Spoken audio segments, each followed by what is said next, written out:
ఇవాళ విజయవాడలో నడిబొడ్డులో రాష్ట్ర రాజధాని నడిబొడ్డులో మల్లాది విష్ణు అనేటువంటి ఒక మాజీ శాసనసభ్యుడు ఆయన్ని లారీలే అంటే ఆటోలు వేసుకుని మోటార్ సైకిల్ వేసుకుని ఒక శాసనసభ్యుడు బరి తెగించి ఆ టెంట్ మీద పడి ఆడ మగ తేడా లేకుండా అందరినీ కూడా చితకబాది ఆడవాళ్ళను కూడా చెరబట్టేటువంటి పరిస్థితి, చేతుల్లాగి బట్టల్లాగి కొట్టి, అదొకటే కాకుండా పక్కన టెంట్ పైకి ఉన్నటువంటి బస్ షెల్టర్ ఎక్కి మూత్రం పోస్తాడు ఒకడు. ఆ టెంట్ మీదకి పక్కనే వెనకాల ఉన్నటువంటి బస్ షెల్టర్ ఎక్కి మూత్రం పోస్తాడు ఒకడు. మల్లాది విష్ణు మీద కేసులు కడతారు. ఏంటయా ఈ ఎమ్మెల్యే బోడే ప్రసాద్ ఏంటయా అంటే, నిన్నదాకా తండ్రి కొడుకు ఇద్దరిని తెగ తిట్టాడు మంత్రి అవ్వలేదని.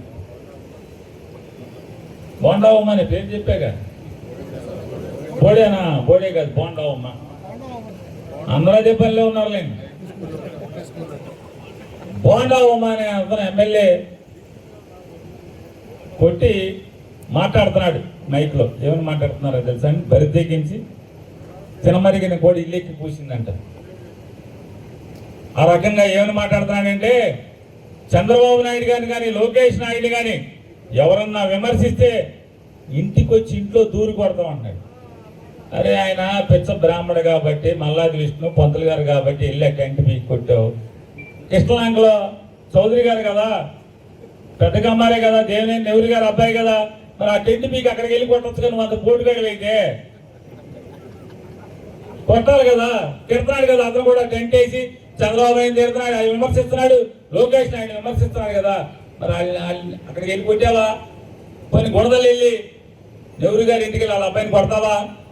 కొట్టుకొని ఏదో బ్రాహ్మణుల మీద నీకెందుకు చూపించుకోవటం? అమాయకులు అనేటువంటి బ్రాహ్మణుల మీద ఎందుకు దాడులు చేసి, బ్రాహ్మణుల మీద టెంట్ల మీద మూత్రం పోసి ఆడవాళ్ళని కొట్టి ఏంటి ఇది?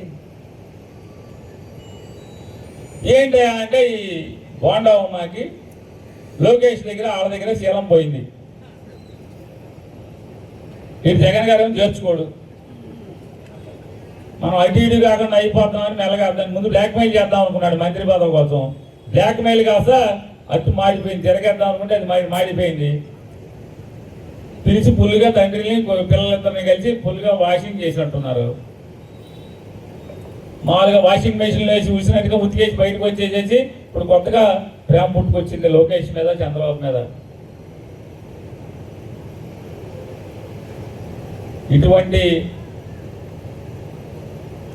చెడు నడుతున్నటువంటి, చెడు ఆలోచనలు ఉన్నటువంటి వ్యక్తులను మీరు ఎమ్మెల్యేలుగా పెట్టుకుని ఈ రకంగా గంజాయి బ్యాచ్తో, బ్లేడు బ్యాచ్తో వైఎస్ఆర్ కాంగ్రెస్ పార్టీ యువతరం ఉద్యమం చేస్తుంటే వాళ్ళ మీద మీరు చేస్తే, ఆడవాళ్ళని చెరబడితే, మూత్రం షామ్యానా మీద పైనుంచి మూత్రం పోస్తే మీరేమవుతారు?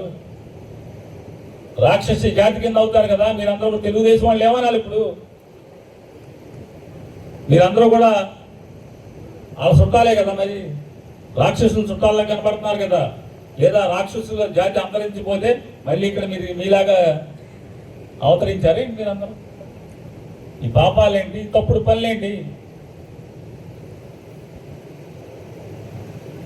వైఎస్ఆర్ కాంగ్రెస్ పార్టీ తరఫున ఈ గంజాయి బ్యాచ్, బ్లేడ్ బ్యాచ్ని వాళ్ళని పంపిస్తున్నటువంటి నారా లోకేష్ నాయుడు, నారా చంద్రబాబు నాయుడు గారు కూడా హెచ్చరిక చేస్తున్నాం. మీరు మొత్తం పోసినంత మాత్రాన్ని టెంట్ పడేసి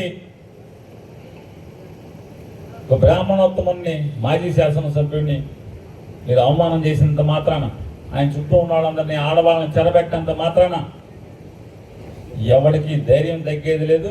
ఇవాళ టెంట్ వేసి మళ్ళీ వాళ్ళు కూర్చొని మాట్లాడుతున్నాడు. మళ్ళీ వెళ్ళి ఇవాళ బోండావమ్మకి చెప్తా, మళ్ళీ మళ్ళా తీసుకుంటూ టెంట్ వేసాడు కదా, ఇల్లు ఒకసారి మళ్ళీ ఇల్లు ఎలాగలవా అని అడుగుతున్నాను. అలాగే ఇక్కడ కూడా ఇంకోటి కూడా చెప్తున్నాం,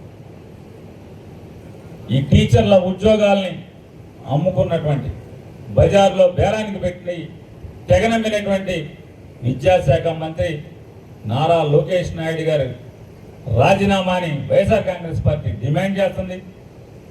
అలాగే రాష్ట్ర ప్రభుత్వం వెంటనే దీని మీద సిబిఐకి విచారణకి కేంద్ర ప్రభుత్వాన్ని రిక్వెస్ట్ చేయాలని చెప్పని క్యాబినెట్లో తీర్మానం చేసి పంపించాలని చెప్పని కూడా డిమాండ్ చేస్తూ ఈ పాపాలని ఖచ్చితంగా చివరి వరకు మీరు అధికారంలోంచి కూలబడే వరకు కూడా మేము పోరాటం చేస్తూనే ఉంటాం.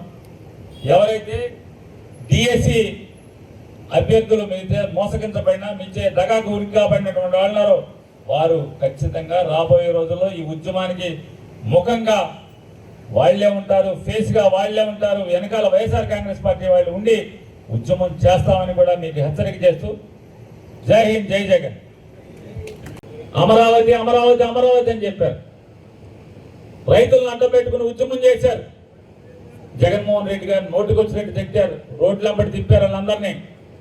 అందులో 2-3 మాత్రం దీపం కార్లు ఇచ్చి నెలకు 2.5 లక్షలు జనం సొమ్ముతో జీతం ఇచ్చి వాళ్ళకి పదవులు ఇచ్చారు.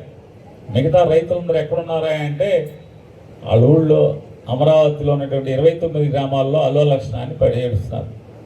ఎందుకు ఏడుస్తున్నారా అంటే చేసుకుంటానికి చేతిలో పొలం లేదు, బతకడానికి అవకాశం లేదు, ఏం చేయాలో అర్థం కాదు, దిక్కుతోచిన పరిస్థితి. కొన్ని చంద్రబాబు నాయుడు గారు ఫ్లాట్లు ఇచ్చాడా అంటే ఇంతవరకు ఎవరికి ఫ్లాట్లు ఇవ్వలేదు, రోడ్లు వేయలేదు, ఏ ఫ్లాట్లు చూపించలేదు. ఎంతసేపు కాగితం మీద చూపిస్తాడు తప్పితే సిఆర్టీ ఆఫీస్కి వెళ్తే ఆ కాగితం మీద ప్లాన్ గీసిందో మీ ఫ్లాట్ అంటాడు. ఇక్కడ సరే అండి, భూమి మీద ఎక్కడండి, ఏ ఊళ్ళో ఉందండి, 29 గ్రామాల్లో మా ఫ్లాట్ ఎక్కడండి, చూపించండి అంటే చూపించే పని మగోళ్ళు లేడు. లేకపోగా వాళ్ళ పొలాల్లోంచి అమరావతిలో ఉన్న 29 గ్రామాల్లో పొలాల్లోంచి రోజు వేల టిప్పర్ల మట్టిని అమ్ముకుంటున్నటువంటి తెలుగుదేశం పార్టీ వాళ్ళు వారు వీరేం లేదు. తెలుగుదేశం పార్టీలో లోకేష్కి, చంద్రబాబుకి దగ్గర ఉన్న ప్రతి ఒక్కరికి కూడా ఈ మట్టి అమ్ముకునేటువంటి, మట్టితో కుబేర్లు అవడం, మట్టితో అమరావతిలోని మట్టిని బెదవాడకి, గుంటూరుకి తల్లి సంపద సృష్టించుకోవడం. ఈ స్థితిలో ఏం జరుగుతుందయ్యా అంటే వీళ్ళు మాత్రం కోట్లు సంపాదించేస్తున్నారు. ఎట్లా సంపాదిస్తున్నారు? అక్కడ బిల్డింగ్ల పేరుతో అక్కడ డాబాలు కడుతున్నాం, ఆఫీసులు కడుతున్నాం అనే పేరు మీద ఇవాళ 1,00,000 కోట్ల రూపాయలు అప్పు తీసుకొచ్చి ఆంధ్రప్రదేశ్లోని 5 కోట్ల మంది జనాల్ని తాకట్టు పెట్టి వాళ్ళ అప్పులు తెచ్చేసి అమరావతిలో పోసే పరిస్థితులు మనకు కనపడుతున్నాయి. జగన్మోహన్ రెడ్డి గారు అది దుర్మార్గమే. చంద్రబాబు నాయుడు మచిలీపట్నం, విజయవాడ, గుంటూరు ఈ ప్రాంతాల మధ్యలో రాజధాని పెట్టుకుంటే నయా పైసా అప్పు తేవాల్సిన పని లేదు. శుభ్రంగా జనం ఈ ఊళ్ళన్నీ బాగుపడతాయి. పోర్ట్ ఉంది, ఎయిర్పోర్ట్ ఉంది, ఇండస్ట్రీస్ ఉన్నాయి, పారిశ్రామిక వాడలు ఉన్నాయి. ఇది అద్భుతంగా ఇప్పటికే లక్షల మంది ఇక్కడ బతుకుతున్నారు.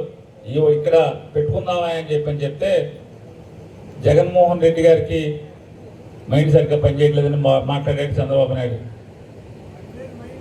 మావిగన్ అంటే చాలా అసహ్యంగా ఉందంట ఆయనకి. మావిగన్ అంటే సిగ్గు శరం లేకుండా ఇవాళ నిన్నగాక మొన్న 2 రోజుల క్రితం సిఆర్డీఏలో తీర్మానం చేయించాడు సిగ్గులేని చంద్రబాబు నాయుడు గారు. ఏమని తీర్మానం చేయించాడు అంటే అమరావతితో పాటుగా విజయవాడ, గుంటూరును కూడా రాజధానిగా కలుపుతూ తీర్మానం చేసి క్యాబినెట్కి పెడతా అంట, అసెంబ్లీకి పెడతా అంట, ఢిల్లీకి పంపిస్తాడంట. అంటే రేపు అమరావతితో పాటుగా విజయవాడ అంటే మచిలీపట్నం అక్కర్లా, విజయవాడ, గుంటూరును మాత్రం రాజధానిలో పెడతాడంట. మా ఊరు ఏం చేసుకుంది పాపం, పామర్ ఏం చేసుకుంది పాపం. ఈరోజు పెదవాడి నుంచి బందర్ దాకా ఉన్నటువంటి ఊళ్ళన్నీ ఏం చేసుకున్నాయి? ఉయ్యూరు ఏం పాపం చేసింది? బెదవాడ, గుంటూరు వరకు ఎందుకని? ఎందుకంటే మా ఊళ్ళో ఆస్తులు లేవు. నెమ్మకూరులో తప్పితే ఎక్కడ లేదు. నెమ్మకూరులో ఈ మధ్య కొన్నట్టున్నారు, ఈ మధ్య 100 ఎకరాలు ఎంతో. ఏమన్నా అశ్వత్థారు అంతేనా? 100 ఉంటామయ్యా, 100 ఎకరాలు.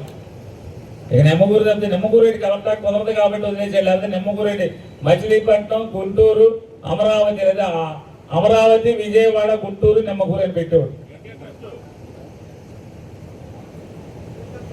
ఇటువంటి దిక్కుమాలిన ప్రభుత్వానికి పోయే కాలం వచ్చింది.